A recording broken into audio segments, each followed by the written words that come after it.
प्यारे बच्चों, इसके पहले के वीडियो में हम लोगों ने वन्य समाज और उपनिवेशवाद इस पाठ के विषय में पढ़ा था, जिसमें हमने वन उन्मूलन के कारणों पर और डायट्रिच ब्रैंडिस के बारे में, उसके वन अधिनियम के बारे में और 1864 में भारतीय वन सेवा की स्थापना के विषय में पढ़ा था। बच्चों, 1906 में प्रथम इंपीरियल फॉरेस्ट रिसर्च इंस्टीट्यूट की स्थापना हुई, जिसमें सर्वप्रथम वैज्ञानिक वानिकी पद्धति से शिक्षा देने का कार्य प्रारंभ हुआ।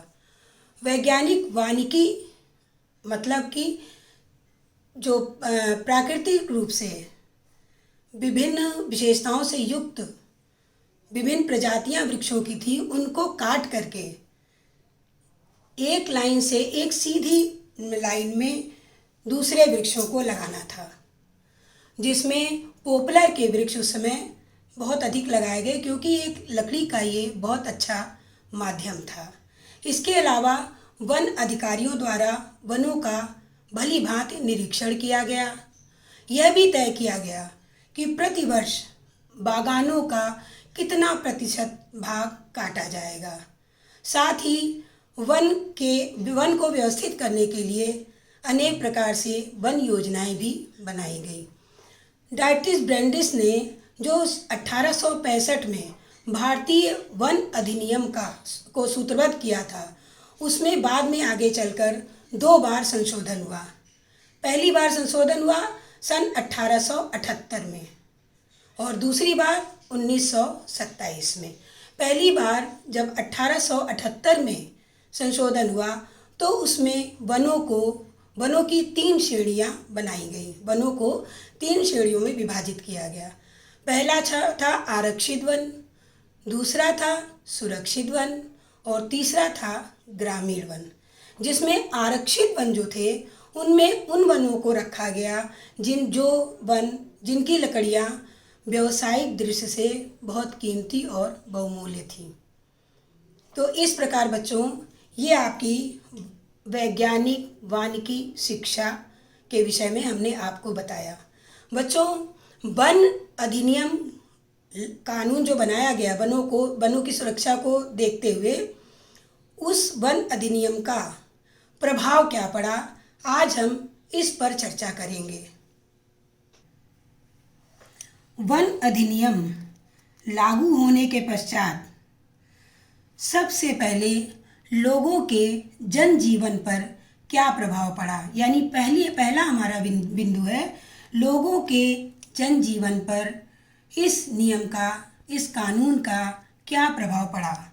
फिर दूसरा पॉइंट है कृषि पर इस वन अधिनियम का क्या प्रभाव पड़ा। तीसरा है वन में रहने वाले जीव जंतुओं का जो शिकार किया जाता था, उस शिकार पर पड़ने वाले प्रभाव को हम देखेंगे, पढ़ेंगे। इसके बाद है इस अधिनियम की वजह से कुछ नए व्यापार, नए रोजगार, नई सेवाओं का भी सृजन हुआ। आखिरी में हम इस बिंदु पर चर्चा करेंगे बच्चों। अब हम पहले बिंदु पर आते हैं, लोगों के जनजीवन पर प्रभाव, यानी वन अधिनियम का लोगों के जीवन पर क्या प्रभाव पड़ा।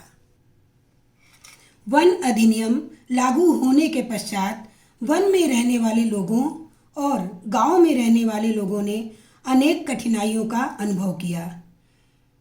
इस अधिनियम के प्रावधानों ने वनों पर स्थानीय लोगों के पारंपरिक अधिकारों को प्रतिबंधित कर दिया, क्योंकि ये जो स्थानीय निवासी थे, ये सारे इनकी आजीविका पूर्ण रूपेण वनों पर ही निर्भर थी।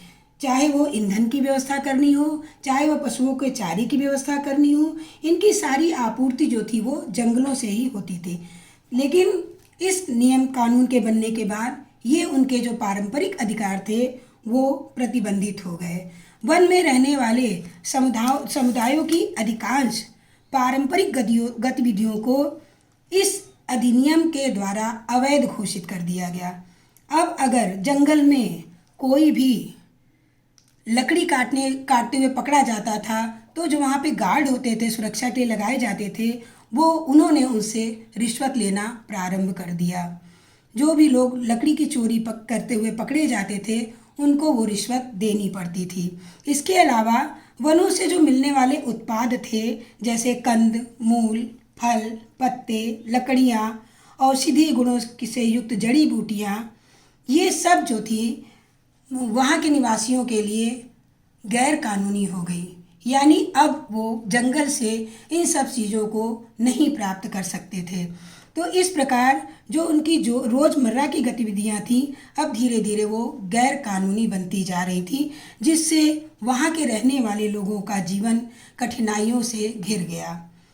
तो इस प्रकार हमने ये देखा कि वन अधिनियम का जो पहला प्रभाव पड़ा वो लोगों के, जो वहाँ के स्थानीय लोग थे, जो गाँव के लोग थे, वो इस अधिनियम से ज़्यादा प्रभावित हुए।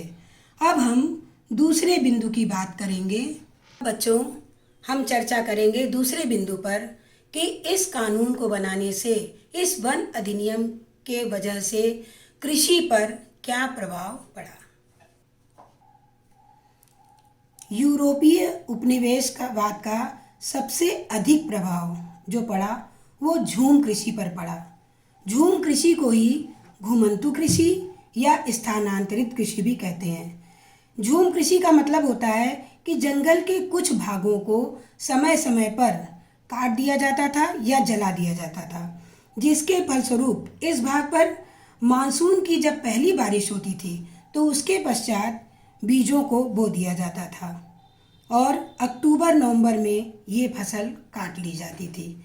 तो इस तरह बच्चों ये झूम कृषि होती थी जो जंगलों को साफ करके समय समय पर की जाती थी। और इसके बाद इन भूखंडों पर 1-2 साल कृषि की जाती थी और इसके बाद 12 से 18 वर्षों तक इस भूमि को परती यानी कि खाली छोड़ दिया जाता था ताकि वहाँ फिर से जंगल उग सकें और इस भूमि पर फिर मिश्रित फसलों को उगाया जाता था।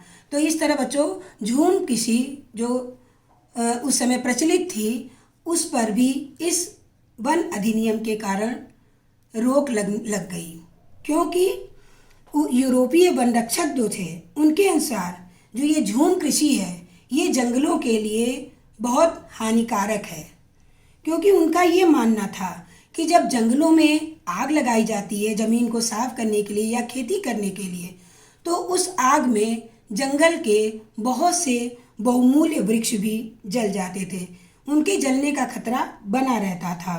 और दूसरी बात कि ऐसे झूम कृषि के कारण जो लगान थी यानी जो टैक्स होता था उसका हिसाब रखना भी बहुत मुश्किल होता था।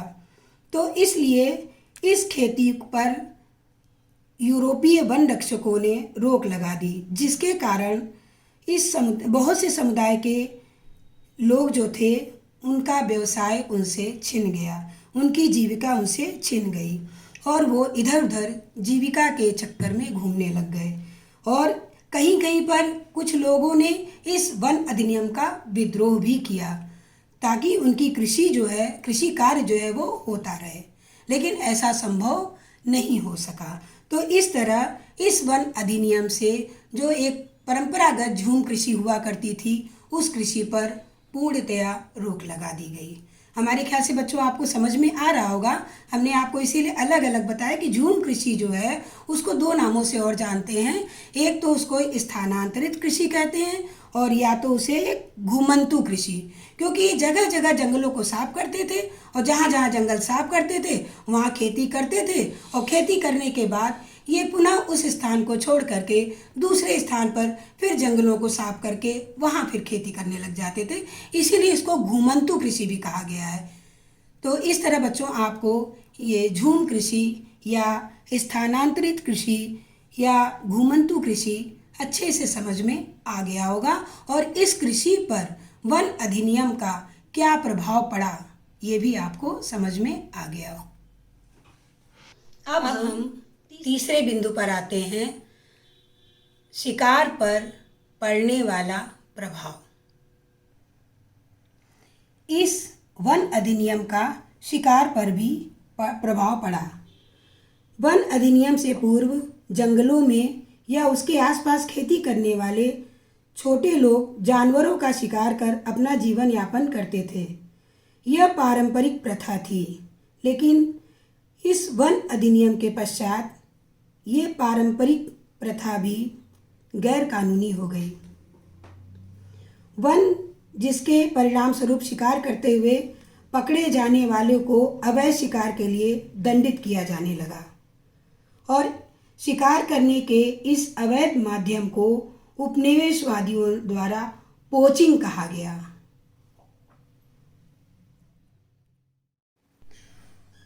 पोचिंग शब्द अंग्रेजी शब्द है। पोचिंग शब्द का अर्थ होता है बच्चों गैर कानूनी ढंग से शिकार करना। वहाँ के जो गरीब लोग थे, आसपास के गांव के वनों में रहने वाले जो वहाँ के स्थानीय लोग थे, वो छोटे छोटे जानवरों को मार के अपना जीवन निर्वाह करते थे। तो उस पर इस वन अधिनियम के द्वारा रोक लगा दी गई। लेकिन अंग्रेजों ने अपने मनोरंजन पे कोई रोक नहीं लगाई। उनको शिकार करने का शौक था, तो बड़े बड़े जानवरों का शिकार वो ये कह के करने लग गए कि ये जानवर बर्बर होते हैं और प्राचीन आदिम समाज के प्रतीक हैं। इसलिए इन खतरनाक जानवरों को मारकर हम भारत को सभ्य बना रहे हैं, जिसके परिणाम स्वरूप हमारे देश की बहुत सी प्रजातियां लगभग संपूर्ण रूप से नष्ट हो गईं। अर्थात हमारे जो वन्य जीव थे, जो बड़े बाघ हैं, जैसे भेड़िए हैं, ये जो बड़े जानवर थे, इनकी बहुत सी प्रजातियां लगभग लुप्त हो गईं। दूसरी ओर इस शिकार के लिए अंग्रेजों ने यह स्पष्टीकरण दिया कि किसानों को भी इनसे खतरा है, इसलिए इन बड़े जानवरों का शिकार किया जा रहा है। आपको बच्चों आश्चर्य होगा जब आपको ये पता लगेगा कि सन 1875 से लेके 1925 के बीच में कितने बड़े बड़े जानवर मारे गए। हम आपको संख्या बताते हैं बच्चों। जैसे करीब 80,000 से के लगभग बाघ मारे गए थे उस समय, 1,50,000 तेंदुए मारे गए और करीब 2 लाख भेड़िए मारे गए। आप इससे अंदाज लगा सकते हैं बच्चों कि उस समय अंग्रेजों ने भारत के वन्य जीवों को किस तरह हानि पहुंचाया, किस तरह उसको पूर्णतया समाप्त किया। इसके अलावा प्रारंभ में जब ये लोग शिकार करते थे तो कुछ क्षेत्रों को इन लोगों ने संरक्षित कर दिया था कि मतलब कि उसी क्षेत्र में वो शिकार कर सकते हैं, लेकिन बाद में ये भी सीमाएं खत्म हो गई। इस तरह शिकार को देख करके उस समय के जो पर्यावरणविद थे, जो संरक्षणवादी लोग थे, उन लोगों ने जानवरों के खिलाफ हो रही इस हिंसा के कारण उनकी सुरक्षा और उनको न मारने के लिए आंदोलन किए। तो इस प्रकार इस वन अधिनियम का शिकार पर जो प्रभाव पड़ा बच्चों, आपको समझ में आ गया होगा कि किस तरह इस अधिनियम के तहत बड़े बड़े जानवरों की बहुत प्रजातियां हमारे देश से हमेशा के लिए लुप्त हो गईं। बच्चों, अभी तक आपको हमने जितनी भी बिंदु समझाए, मैं उम्मीद कर रही हूँ कि आपको समझ में आ गया होगा। अब हम बच्चों चौथे बिंदु पर चलते हैं, नए व्यापार, नए रोजगार और नई सेवाओं का सृजन। इस अधिनियम का व्यापार पर, रोजगार पर और सेवाओं पर भी असर पड़ा। जैसा कि अभी तक आपने पढ़ा बच्चों कि अभी तक इस वन अधिनियम से हर तरफ नुकसान ही दिखाई दिया, लेकिन दूसरी ओर अगर हम देखते हैं बच्चों तो इस अधिनियम से कुछ नए व्यापार के लिए नए अवसर भी उत्पन्न हुए, कुछ नए रोजगार भी आए, कुछ नई सेवाएं भी शुरू हुईं। जैसे कि व्यापार के लिए जो नए अवसर उत्पन्न हो चुके थे, उसमें न केवल भारत बल्कि संपूर्ण विश्व भी इसमें है।